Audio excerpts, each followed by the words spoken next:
Good evening all.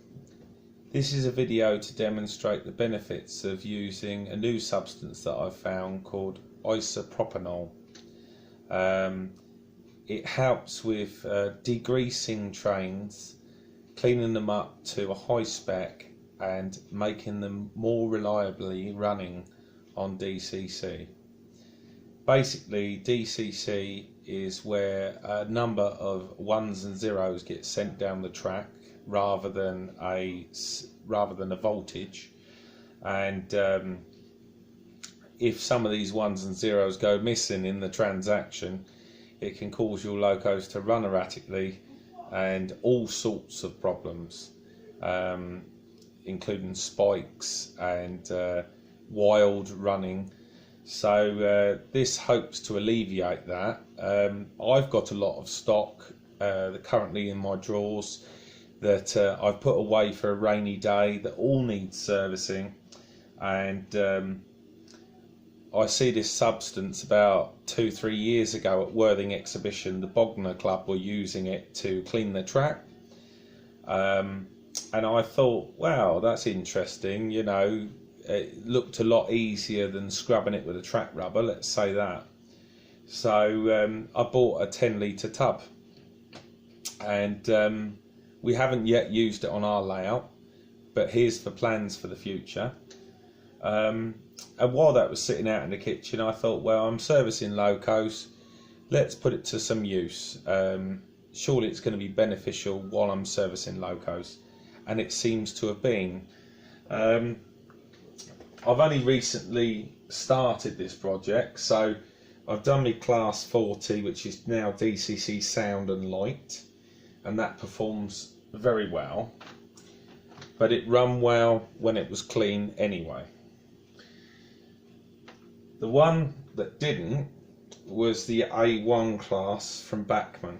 I think this was probably one of those locos that Bachmann converted to DCC, but it wasn't initially set out to be DCC.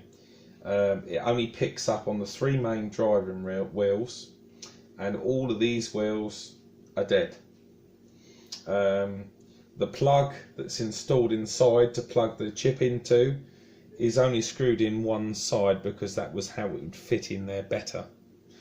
So it seems like rather an afterthought, and she's always been a very poor runner because basically she doesn't have enough pickups to get that signal through to the chip. Anyway, I serviced her last night by taking the loco apart, accessing the wheels, contacts, first of all cleaning them with a fiberglass pen to get the worst debris off, and then afterwards cleaning them with a cotton bud and a little bit of the isopropanol around the wheels, inside and on the outer rim, and then on the contacts.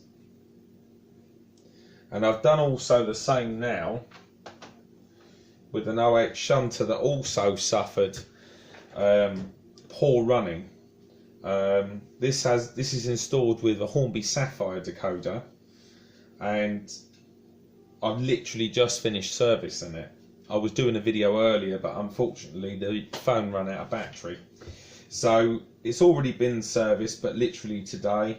It's been in the drawer for about 1.5 years, not running because it was absolutely awful. I've done exactly what I just said there. Clean the wheels, clean the contacts. This is a Bachmann loco, and Bachmann locos inherently are full of grease. This stuff cuts through that grease. I think I've still got the cotton bud here. That's the grease that come off of the Bachmann loco, and it was all sticky and tar-like. It was holding up the wheels, clogging up the cogs, and basically making this loco an absolute nightmare to run. All of that's now been stripped off, and the loco's all been set up, ready to be tested. So always a good one for the steam locos is a slow run. and that's down to 1 on the controller, and as you can see, absolutely no problem with running now. Yet this loco has inherently been a very temperamental loco.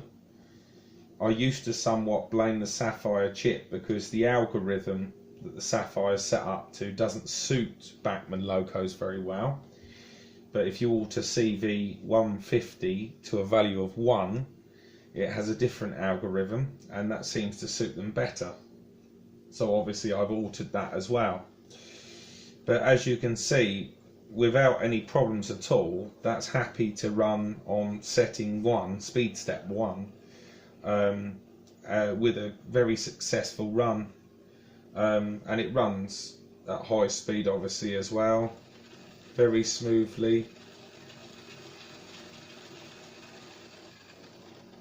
And it just seems that this chemical is an absolute star performer. And I mean, it wasn't expensive, it was £10 for a whole tub. So with that in mind, I think we can learn a little bit more from that. I'm going to do a demonstration later of me actually servicing one, and ironically as well, this loco was covered in dust and looking terrible, and I just kept the cotton bud as it was and just went all round the loco with it as well, and it's brought the loco up to a pristine shine, if that's what you like. If not, then we'll get the old weathering gun out and make it all scrubbed up and all worn out. But I like them pristine, so I might have to change my image when I go on to Cosham and make it look a little bit more realistic. But anyway, as I say, later on I'll make a video of me actually doing it and show you what difference it makes. Thank you.